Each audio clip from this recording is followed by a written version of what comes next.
அது பூசப்பட்ட அன்றைய தினமே. சொல்லுங்க எல்லாரும் பார்க்கலாம். ஆட்டுக்குட்டியின் ரத்தம் பூசப்பட்ட அன்றைய தினமே. 12 மணியோட அன்றைய தினம் முடிஞ்சிருச்சு. என்ன அர்த்தம்?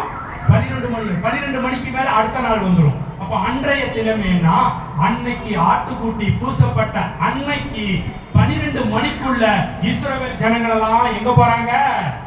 அணி அணியாய் பாவ அடிமைத்தனத்தில் 430 வருஷம் பாவ அடிமைத்தனத்தில் இருந்த அந்த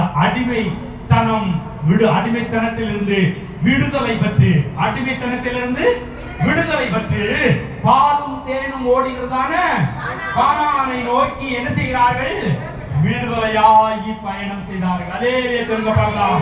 என் இயேசு கல்வாரி சிலுவையிலே உனக்காய் எனக்காய் பஸ்கா பலியாய் மரித்ததினால் பாவத்தில் இருந்து நமக்கு என்னது கிடைத்தது? மன்னிப்பு கிடைத்ததையா? பாவத்தில் இருந்து மன்னிப்பு என்றால் பாவத்தின் பலன் நரகம். என்னது? பாவம் செய்தவன் எங்கதான் போய் சாவணும்? நரகத்துல போய் சாவணும். ஐயா, நரகத்துல போய் நீ சாகாதபடி, நரகத்துல போய் நீ வெந்து சாகாதபடி இயேசுவின் ரத்தம் உன்னை பாதுகாத்தது.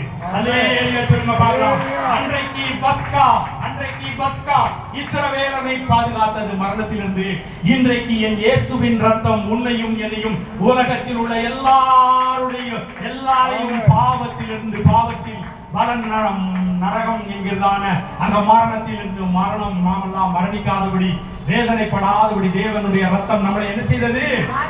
மரணத்திலிருந்து தேவன் நம்மை பாதுகாத்தார்.